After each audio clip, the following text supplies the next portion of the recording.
Next step. Show me how you go from that idea of God to what kind of world we should expect that God to create. Show me the argument. This is a version of the second kind of conversation. Going from God to what kind of world would God create? So I say to my atheist friends and colleagues, show me the argument. No one does. So the grounds for saying that evolution is a natural evil presupposes an argument which people do not provide. So they're not entitled to say it is a natural evil. Neil says, well, it's not too good. And I say, no, it's not. Or something like that. A lot of things get killed, right? They do. What about all those parasites that feed off in the intestines of animals? Yeah, so it's pretty... But that's not the issue. The issue is this. Is the world the way it is different from what you would expect a holy, good God to create? That's the question. Because if it is different from what you would expect, then you're entitled to say that it contradicts what a holy, good God would create. I think you answered that question really well. well. Okay. You seem to be on a roll, so there's... I'm on a roll, yeah. I'm verging on a rave, you know how that be. But here's the thing. So I block that argument that way. That you're entitled to say that the world is different from what you'd expect a holy, good God to create when you show me the argument for what a holy, good God would create. Now, the way I go about that is to go back to Aquinas' question. And one of the many marvelous questions that Aquinas asked was this. When God creates things, will God create things with their own real power, or will God be the only real power in the world? It's not the fire that warms me, but it's God in the fire that warms me.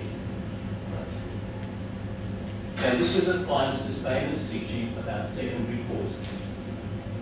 That God creates, God is the first cause, the creator of all there is, and here's how Aquinas' argument, theology in the pub, here's his theological argument for this. Right? This is what we want. We don't want him to whip it out of his back pocket. We want him to get this from his understanding of God. And this is how he does it. So God is wholly good. God is that than which there is none greater. And so the argument goes, then we should allow that superlative to guide what we say about God. So, could God create a world where things were good in themselves? Well, yes. Should we say that that's what God does? No. Because it is better, it's a better kind of world, that God creates things that are not only good in themselves, but capable of good for others. They have the power to be good for others.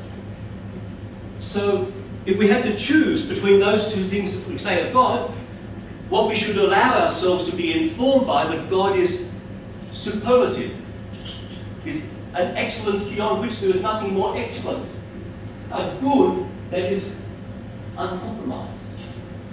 And so we mere little human beings that we are, we should say that God creates things with their own real powers for good for others. And then the argument goes on to develop what kind of world that might be. And it's not difficult to say, well, to create a world where things have their own powers that could produce life, well, I mean, that's even higher up.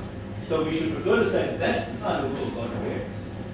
Well, intelligent life, certainly, no problems.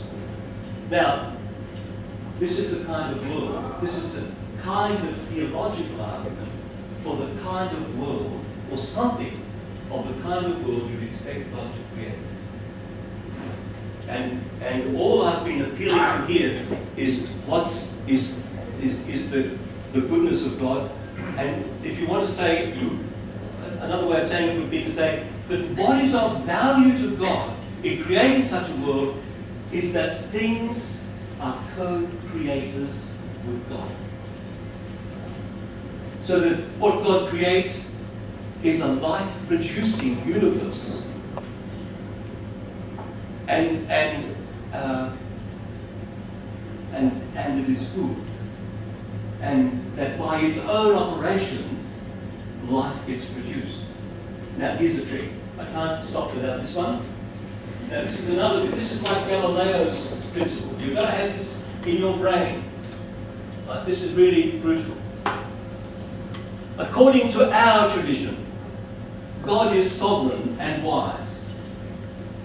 So creation doesn't kind of pour out of God kind of willy-nilly. It's by divine will that things are brought into existence. Notice this. The creation then will be an act of freedom and will be an expression of freedom. It will also be intelligible because God is wise. God's wisdom, rationality, but because there's an act of will, of divine sovereign will, to freely create something, what it means is that you and I, we can't work it out from first principles. You can't deduce what God will do. What do you have to do? You have to go and look. So on this understanding of God and the kind of world that God creates, you must have empirical inquiry, where you go and use your senses and your rationality to discern what it is that God has created. And who went and looked to see what kind of ways the world is that it could produce life? Who went and studied it all? It was Darwin. So Darwin did the hard work of going and looking.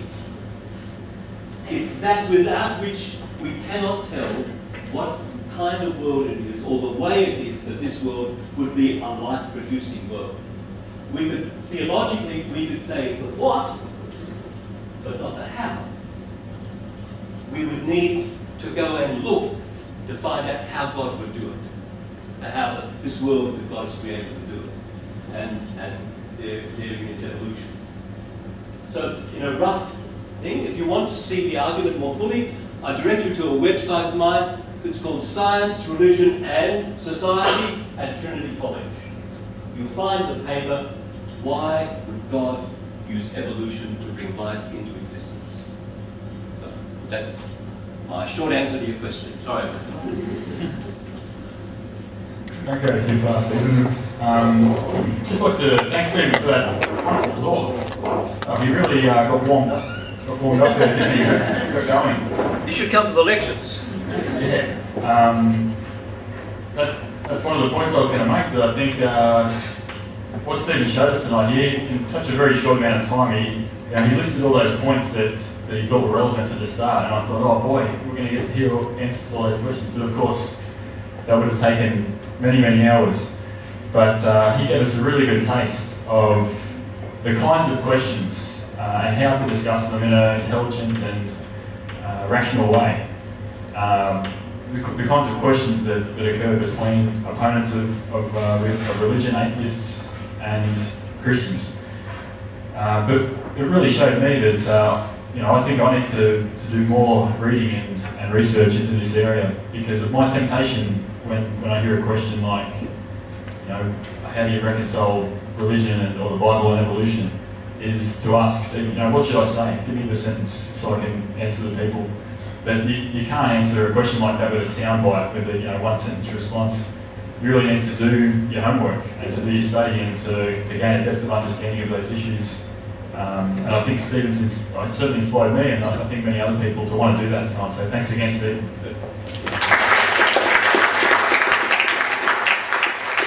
A course that Anima is running. Anima is a really good organisation here in Melbourne. They're running a course on science and Christianity. There's flyers on the table for that. We've been lucky enough to have the Central Catholic Bookshop organise a bookstore. Chris, if you want to give everyone a wave, Chris is over there. He's got a lot of books there from the Central Catholic Bookshop on the topics of science and religion. Do that. Thanks everyone for coming. I hope you enjoyed it, and hopefully see you again next month. Good night.